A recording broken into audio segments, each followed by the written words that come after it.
নমস্কাৰ বন্ধুসকল, কেনে আছে আপোনালোক? আশা কৰোঁ সকলোৰে ভাল চাগে। আজি মই বনাব লৈছোঁ চিকেন আৰু তেতেলী টেঙা। ইয়াতে মই লৈছোঁ চিকেন লৈছোঁ আপোনাৰ তেতেলী টেঙা পানীত তিয়াই থৈছোঁ, আৰু মছলা লৈছোঁ ইয়াতে গোটা মছলা লৈছোঁ, দালচেনি, ইলাইচি, লং, তেজপাত, জিৰা, আৰু ইয়াতে আদা নহৰু পেষ্ট লৈছোঁ, লগতে জলকীয়া আৰু নাৰিকলো মই দি দিছোঁ। বিলাহী এটা লৈছোঁ, সৰু সৰুকৈ কাটি লৈছোঁ, আৰু পিঁয়াজ দুটা একেবাৰে চৰপ কৰি লৈছোঁ সৰু সৰুকৈ।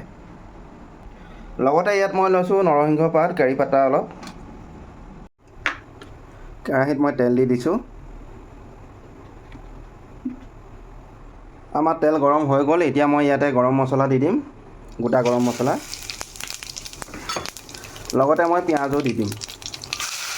পিঁয়াজটো মই ব্ৰাউন হোৱালৈকে ভাজি ল'ম ধুনীয়াকৈ।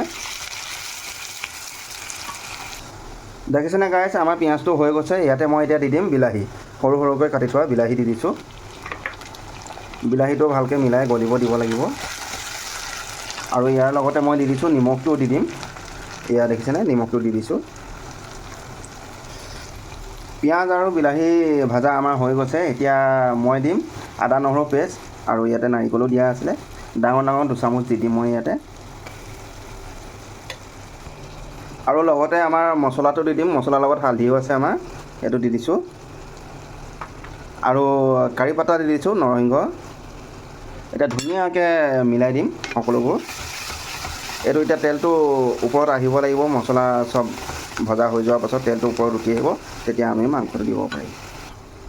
দেখিছেনে গাইজ, আমাৰ মছলা ভজা হৈ গৈছে। ইয়াতে মই এতিয়া দি দিম চিকেন।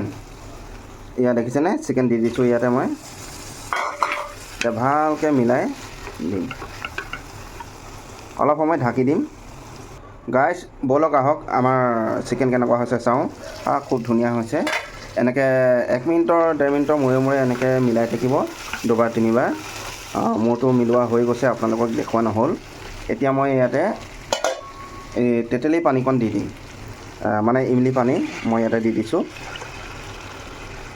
ধুনীয়াকৈ মিলাই পেলানি এনেকৈ ধুনীয়াকৈ মিলাই দিব। মিলাই আৰু 2-3 মিনিটৰ কাৰণে ঢাকি দিব। এয়া মই ঢাকি দিছোঁ, এনেকৈ ঢাকি দিব। গাইজ এতিয়া আমি আমাৰ চিকেনটো চাম কেনেকুৱা কি হৈছে। ধুনীয়াকৈ উতল আহি আছে, খুব ধুনীয়া হৈছে। স্মেলটোতো বহুত ধুনীয়া আহিছে, ক'বই নালাগে। খুব ধুনীয়া হৈছে। চিকেনো হৈছেগৈ আৰু অলপ বাকী আছে, আৰু এবাৰ মই উতল আহিব দিম। গাইজ আকৌ এবাৰ মই চাই দিম। হৈ গৈছে আৰু দেখিছেনে কি ধুনীয়া হৈছে। এতিয়া মই ইয়াতে অলপ মান ধনিয়া দি দিম। দেখিছেনে গাইজ কি ধুনীয়া হৈছে। আমাৰ ইমলি চিকেন হৈয়ে গ'ল, আৰু ইয়াতকৈ গ্ৰেভিটো কমিব দিব নোৱাৰি। এতিয়া ধুনীয়া হৈছে। এতিয়া গৰম ভাতৰ লগত আপোনালোকে ছাৰ্ভ কৰিব পাৰে। হৈ গ'ল। ধন্যবাদ। যিসকলে মোৰ লগত মোক ফ'ল' কৰা নাই, সেইসকলে ফ'ল' কৰি দিব বুলি ভাবিলোঁ। Thank U.